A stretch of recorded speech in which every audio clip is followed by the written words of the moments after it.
Alors, un nouveau direct sur IFESD. Et aujourd'hui, on va aborder des questions d'admission, Parcoursup, tout ça. Mais bon, d'abord, aujourd'hui, c'était quand même le bac de philo. Alors, j'espère que ça a marché pour vous. Et dans ce live, je vous promets qu'on va discuter et abandonner la violence, c'est certain. Qu'on va aussi prendre en main son avenir pour ne pas en être responsable. Et surtout, qu'on va laisser dans l'inconscient, on ne va pas laisser dans l'inconscient, une quelque forme de connaissance que ce soit. Voilà, donc on va démarrer sur Parcoursup et sur les procédures d'admission hors Parcoursup aussi. Donc, Parcoursup, là, vous l'avez peut-être abandonné depuis quelques jours avec la philo, mais il va falloir y revenir, et je sais que pour un certain nombre d'entre vous, c'est une grosse source de stress. Vous n'avez pas vos souhaits, ou vous êtes dans des listes d'attente énormes, et donc vous doutez de ce que vous voulez avoir, de ce que vous allez avoir. Bon, je pense qu'il ne faut pas douter, il faut reprendre les choses au carré, il ne faut pas abandonner vos rêves, et il faut essayer de trouver une solution qui soit la bonne pour vous. Alors, je vais vous parler évidemment essentiellement du sujet sur lequel je suis capable d'intervenir, qui est les écoles d'ingénieurs, comment y accéder, comment faire pour entrer dans une école d'ingénieur dans 2 ans, en partant d'aujourd'hui. Donc Parcoursup, il y a énormément de choix, bien sûr, et de ce dont on entend parler à tout bout de champ, c'est son algorithme, on devrait dire plutôt ses algorithmes, qui permettent aux écoles et aux universités de choisir, de mettre les élèves dans une file d'attente, et donc ensuite automatiquement qui va décliner les élèves qui sont pris ou qui ne sont pas pris. Donc comment ça se passe? En fait, c'est pas magique, et c'est pas très compliqué non plus. Une école, elle va dire, ben voilà, moi mes élèves, je veux qu'ils aient minimum 15 de moyenne sur toutes les matières, et puis 16 en maths. Et puis à partir de là, l'algorithme, il va sélectionner tous les gens qui ont 15 de moyenne et 16 en maths. Et en fait, l'école va définir une façon de calculer une moyenne. Donc elle va dire, je veux que ça soit la moyenne générale plus la moyenne de maths. Et ensuite, les élèves vont être classés en fonction de ces moyennes. Et donc vous voyez qu'en fonction de vos notes que vous connaissez, vous pouvez assez facilement identifier les écoles où vous avez une chance, et les maths sup, et les écoles où vous avez une chance d'être pris ou non. Et aujourd'hui, il y a donc une nouvelle ouverture, il y a des nouveaux délais pour faire vos choix, et donc il faut jouer avec ça, avec le plus avec ce que vous avez. Mais votre matière de base, ça reste vos notes dans Parcoursup. Alors, justement, tout n'est pas perdu, parce qu'il y a des choses qui se passent hors Parcoursup, il y a des écoles qui ne sont pas dans ce système, qui cadrent tout sur la base des notes, et en particulier l'IFESD, on raisonne différemment, et on veut choisir nos élèves, non pas simplement en fonction de ce qu'ils ont fait ou de ce qu'ils ont eu comme notes. On est bien conscient que, en réalité, ces notes, elles sont énormément liées, en particulier cette année et l'an dernier, à des conditions de travail compliquées, et pour vous et pour vos professeurs, et donc elles n'ont pas forcément toute la signification qu'on pourrait attendre d'elles. Et puis de toute façon, pour nous, elles ne reflètent pas entièrement ce qu'on attend de vous. Et nous, ce qu'on attend de vous, c'est plutôt votre potentiel. Qu'est-ce que vous allez être capable de faire? Qu'est-ce que vous avez envie de faire dans le futur? Et c'est ça qu'on a envie d'identifier. Donc, comment on fait ça? Eh bien, dans notre processus d'admission, une fois on regarde vos bulletins, bien entendu, et si on estime que vos bulletins sont satisfaisants, suffisants pour vous permettre d'évoluer et de travailler en maths sup, on vous présélectionne, et à ce moment-là, on vous fait passer un oral.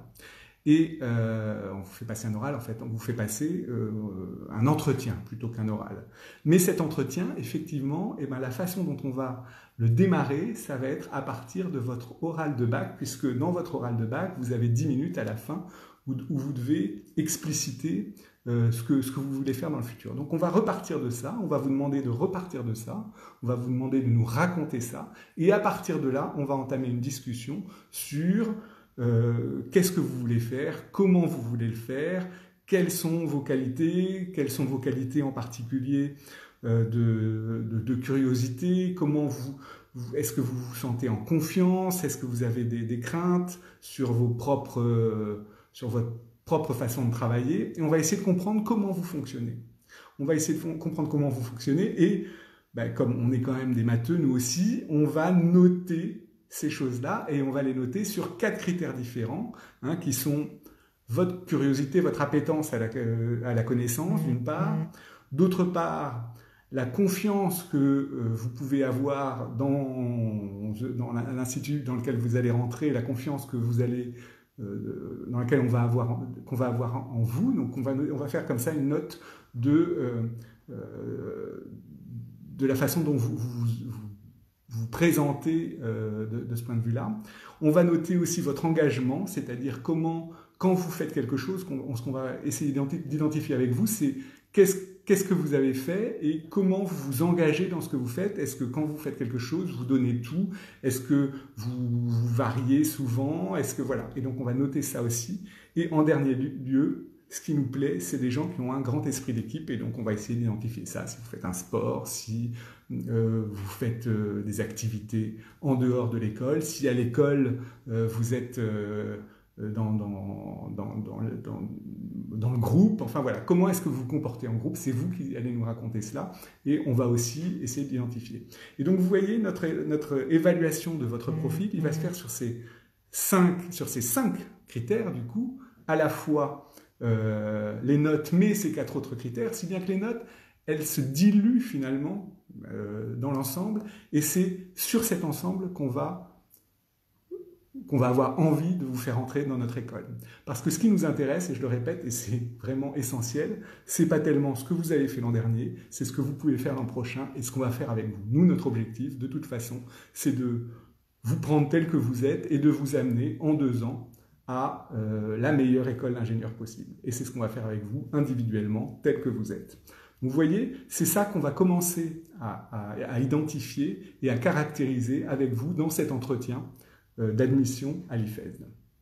Donc qui est complètement en dehors du processus tel qu'il est imaginé, complètement numérisé sur Parcoursup. Et donc il est possible pour vous à la fois de poursuivre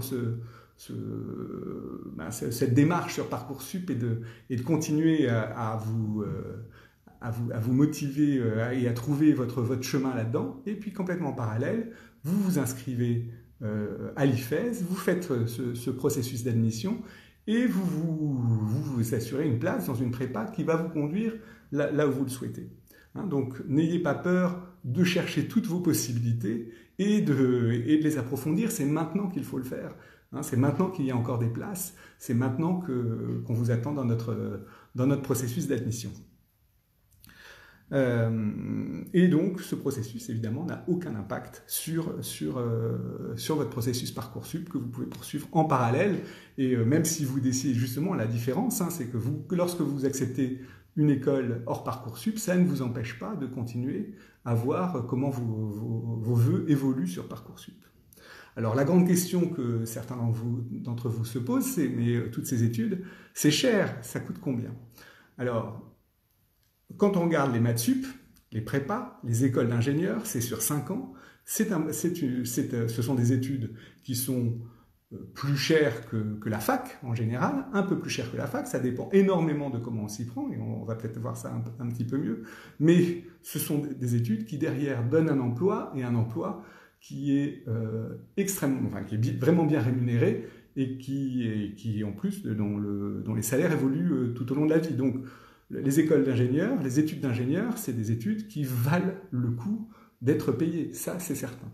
Alors qu'est-ce que c'est le coût des études d'ingénieurs? Le coût des études d'ingénieurs, elle est en 2 parties. Il y a les 2 premières années de prépa, et puis ensuite il y a les 3 années d'école d'ingénieur. Dans les années de prépa, là aussi, il y a 2 parties. Il y a les prépas publiques, qui sont gratuites, puisqu'elles sont dans la continuité du lycée, et puis il y a les prépas privées, qui, elles, sont payantes. Et puis, au-delà de ce coût, comme dans beaucoup d'études supérieures, il y a le coût du logement, qui vient en plus et qui est souvent plus cher que l'école elle-même. Et donc, ce qu'on doit regarder quand on regarde le coût des études, c'est à la fois évidemment le coût de la formation et puis le coût du logement. Et donc, si vous regardez ça, vous vous rendez compte que finalement, la façon dont ça s'établit finalement change. Vous avez le public qui reste moins cher, l'IFESD et d'autres formations à distance qui sont au même niveau de prix que le public, et puis les écoles privées qui sont un peu plus chères. Alors de quoi je parle? Je parle de 4 à 5 000 euros dans le premier cas, le public ou l'IFESD. Je parle de 10 000 euros pour les écoles privées, 10 à 12 000 euros, et puis il y a les écoles d'ingénieurs avec des prépas intégrés, et là on est plutôt aux alentours de 15 000 euros. Voilà, c'est à peu près le range de prix, le niveau des prix pour ces différents choix, et donc vous devez les regarder, et là on est prêt à vous aider à regarder ça et à identifier, parce que c'est pas forcément complètement transparent, quels sont ces prix en fonction des choix que vous avez. Et puis ensuite il y a les écoles d'ingénieurs, et là aussi, les écoles d'ingénieurs publiques, elles sont beaucoup moins chères et elles ont souvent une meilleure réputation que les écoles d'ingénieurs privées qui sont plus chères, qui sont un peu plus chères. Et donc ces 5 ans d'études, vous pouvez regarder combien ça va vous coûter, sachant que quand vous êtes dans une prépa indépendante, donc qu'elle soit publique, privée, hors Parcoursup, peu importe, c'est une prépa, et derrière, vous avez accès à toutes les écoles d'ingénieurs, c'est-à-dire aux écoles d'ingénieurs publiques et aux écoles d'ingénieurs privées. Quand vous choisissez une école d'ingénieurs privée, vous continuez pendant 5 ans dans cette école d'ingénieurs, voilà. Et donc, vous savez combien ça va vous coûter pour les 5 années. Voilà, donc vous voyez, c'est un univers qui est pas complètement simple, mais qui n'est pas non plus extrêmement compliqué, et on peut vous aider à identifier comment vous retrouver dans ça si vous avez plusieurs choix. Alors ensuite, les études dans ces différentes prépas ou dans les écoles d'ingénieurs intégrés. En fait, tout le monde fait la même chose. C'est le programme de l'éducation nationale, que ça soit une école privée, que ça soit une prépa publique, que ça soit une prépa intégrée dans une école d'ingénieurs, ou chez nous, c'est exactement le programme. C'est le programme de l'éducation nationale qui est appliqué pour les 2 premières années de prépa, la maths sup et la maths spé. Et là, vous avez plusieurs choix, vous les connaissez, MPSI, MP2I, PCSI, etc. etc. Donc là, vous avez votre choix de prépa en fonction des matières et de l'importance des matières d'une prépa sur l'autre. Mais toutes les prépas, dès lors que vous choisissez une section, elle va vous apporter les mêmes cours et le même programme. Qu'est-ce qui va changer? C'est les profs, bien entendu. C'est les profs. Là, entre le public et le privé, les profs ne sont pas sélectionnés de la même façon. Les profs du public, c'est des profs qui